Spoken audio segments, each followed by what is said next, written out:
नमस्कार दोस्तों, स्वागत है आपका अपने चैनल हिंदू पर टीवी पर। दोस्तों, आज की वीडियो में मैं आपको दुर्गा सप्तशती के चौथे अध्याय को सुनाने जा रही हूँ। वीडियो को शुरू करने से पहले वीडियो को लाइक करें एंड चैनल को सब्सक्राइब करें। इंद्र आदि देवताओं द्वारा देवी की स्तुति।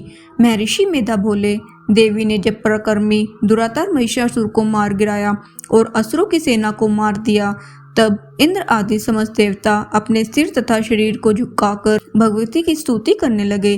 जिस देवी ने अपनी शक्ति से यह जगत व्याप्त किया है और जो संपूर्ण देवताओं और महर्षियों की पूजनीय है, उस अंबिका को हम भक्ति पूर्वक नमस्कार करते हैं। वह हम सबका कल्याण करे। जिस अतुल प्रभाव और बल का वर्णन भगवान विष्णु, शंकर और ब्रह्मा जी भी नहीं कर सके, वह चंडिका देवी इस संपूर्ण जगत का पालन करे और अशुभ भय का नाश करे। पुण्यात्माओं के घरों में तुम स्वयं लक्ष्मी रूप हो और सतकुल में उत्पन्न होने वालों के लिए तुम लज्जा रूप होकर उनके घरों में निवास करती हो। हम दुर्गा भगवती को नमस्कार करते हैं। हे देवी, इस विश्व का पालन करो। हे देवी, हम तुम्हारे अचिंत्य रूप का किस प्रकार वर्णन करें। असुरों का नाश करने वाले भारी पराक्रम और समस्त देवताओं और दैत्यों के विषय में जो तुम्हारे पवित्र चरित्र है और उनका हम किस प्रकार वर्णन करें। हे देवी, त्रिगुणात्मिका होने पर भी तुम संपूर्ण जगत की उत्पत्ति का कारण हो। हे देवी, भगवान विष्णु, शंकर आदि किसी भी देवता ने तुम्हारा पार नहीं पाया। तुम सबकी आश्रय हो। यह संपूर्ण जगत तुम्हारा ही अंश रूप है। तुम सबकी आदिभूत प्रकृति हो। हे देवी, तुम्हारे जिस नाम के उच्चारण से संपूर्ण यज्ञों में सब देवता तृप्ति लाभ करते हैं, वह स्वहा तुम ही हो। इसके अतिरिक्त तुम पितरों की तृप्ति का कारण हो। इसके लिए सब आपको सवदा कहते हैं। हे देवी, वह विद्या जो मोक्ष देने वाली हो, जो अचिंत्य महाज्ञान स्वरूपा है, तत्वों के सार को वश में करने वाले, संपूर्ण दोषों को दूर करने वाले, मोक्ष की इच्छा करने वाले मुनिजन जिसका अभ्यास करते हैं, वह तुम ही हो।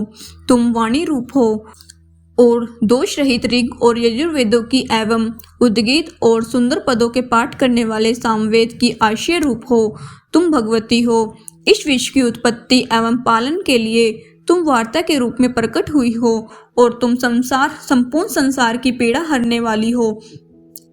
हे देवी, जिससे सारे शास्त्रों को जाना जाता है, वह मेधा शक्ति तुम ही हो और दुर्गम भव सागर से पार करने वाली नौका भी तुम ही हो। लक्ष्मी रूप से विष्णु भगवान के हृदय में निवास करने वाली और भगवान महादेव द्वारा सम्मानित गौरी देवी तुम ही हो। मन मुस्कान वाले निर्मल पूर्ण चंद्रबिंब के समान और उत्तम सुवर्ण की मनोहर कांति से कमनीय तुम्हारे मुख को देखकर भी महिषासुर क्रोध में भर गया। यह बड़े आश्चर्य की बात है। और हे देवी, तुम्हारा यही मुख जब क्रोध से भर गया तो उदय काल के चंद्रमा की भांति लाल हो गया और तनी हुई भौहों के कारण विकराल रूप हो गया। उसे भी देखकर महिषासुर के शीघ्र प्राण नहीं निकल गए। यह बड़े आश्चर्य की बात है। आपके कुपित मुख के दर्शन भले कौन जीवित कर सकता है। हे देवी, हमारे कल्याण के लिए प्रसन्न हो जाओ। आपके प्रसन्न होने पर इस जगत का अभ्युदय होता है और जब आप क्रुद्ध हो जाती हो तो कितने ही कुलों का सर्वनाश हो जाता है। यह हमने अभी अभी जाना है, जब तुमने महिषासुर की बड़ी सेना को देखते ही देखते मार दिया है। हे देवी, सदा अभ्युदय प्रताप देने वाली जिस पर प्रसन्न हो जाती है, वही देश में सम्मानित होते हैं। उनके धन यश की वृद्धि होती है। उनका धर्म कभी भी शिथिल नहीं होता है और उनके यहाँ अधिक पुत्र पुत्रियाँ और नौकर होते हैं। हे देवी, तुम्हारी कृपा से धर्मात्मा पुरुष प्रतिदिन श्रद्धापूर्वक यज्ञ करता है और धर्मानुकूल आचरण करता है और उसके प्रभाव से स्वर्ग लोक में जाता है, क्योंकि तुम तीनों लोकों में मनवांछित फल देने वाली हो। हे माँ दुर्गे, तुम स्मरण करने पर संपूर्ण जीवों के भय नष्ट कर देती हो और स्थिर चित्त वालों के द्वारा चिंतन करने पर उन्हें और अत्यंत मंगल देती हो। हे दारिद्र दुख नाशनी देवी, तुम्हारे सिवा दूसरा कौन है। तुम्हारा चित्त सदा दूसरों के उपकार में लगा रहता है। हे देवी, तुम क्षत्रियों को इसलिए नहीं मारती कि उनके मारने से दूसरों को सुख मिलता है।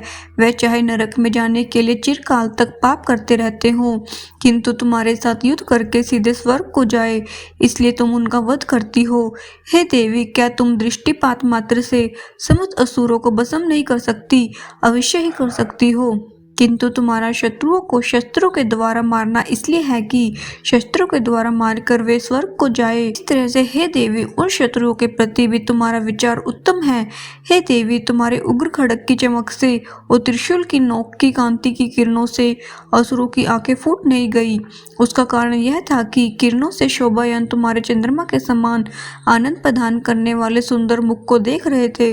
हे देवी, तुम्हारे शील बुरे वृत्तांत को दूर करने वाला है और सबसे अधिक तुम्हारा रूप है जो न कभी चिंतन में आ सकता है, न जिसकी दूसरों से कभी तुलना हो सकती है। तुम्हारा बल और पराक्रम शत्रुओं को नाश करने वाला है। इस तरह तुमने शत्रुओं पर भी दया प्रकट की है।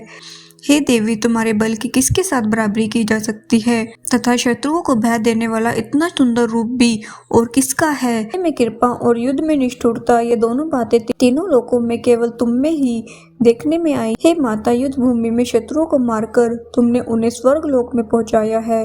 इस तरह तुमने तीनों लोकों की रक्षा की है तथा उन उन्मत्त असुरों से जो हमें भय था उसको भी तुमने दूर किया है।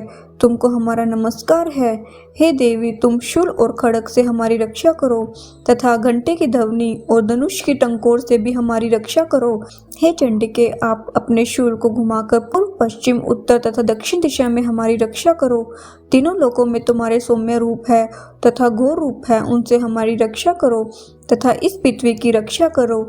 हे अंबिके, आपके कर में जो खड़ग, शूल और गदा आदि शस्त्र शोभा पा रहे हैं उनसे हमारी रक्षा करो। महर्षि बोले, इस प्रकार जब सब देवताओं ने जगत माता भगवती की स्तुति की और नंदवन के पुष्पों तथा गंध अनुलेपों द्वारा उनका पूजन किया, फिर सबने मिलकर जब सुगंधित व दिव्य धूपों द्वारा उनको सुगंधित निवेदन की, तब देवी ने प्रसन्न होकर कहा, हे देवताओं, तुम सब मुझसे मनवांछित वर मांगो। देवता बोले, हे भगवती, तुमने हमारा सब कुछ कार्य कर दिया है।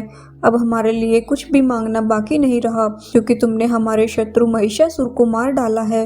हे महेश्वरी, तुम इस पर भी यदि कोई हमें वर देना चाहती हो तो बस इतना वर दे दो कि जब जब हम आपको स्मरण करें तब तब हमारी विपत्तियों को हरण करने के लिए हमें दर्शन दिया करो। हे अंबिके, जो भी तुम्हारी स्तुति करे तुम उनको वित्त, समृद्धि और वैभव देने के साथ ही उनके धन और स्त्री आदि संपत्ति बढ़ावे और सदा हम पर प्रसन्न रहे। महर्षि बोले, हे राजन, देवताओं ने जब जगत के लिए तथा अपने लिए इस प्रकार प्रश्न किया तो बस तथास्तु कहकर देवी अंतर्ध्यान हो गई। हे भूप, जिस प्रकार तीनों लोक का हित चाहने वाली यह भगवती देवताओं के शरीर से उत्पन्न हुई थी, वह सारा वृत्तांत मैंने तुझसे कह दिया है।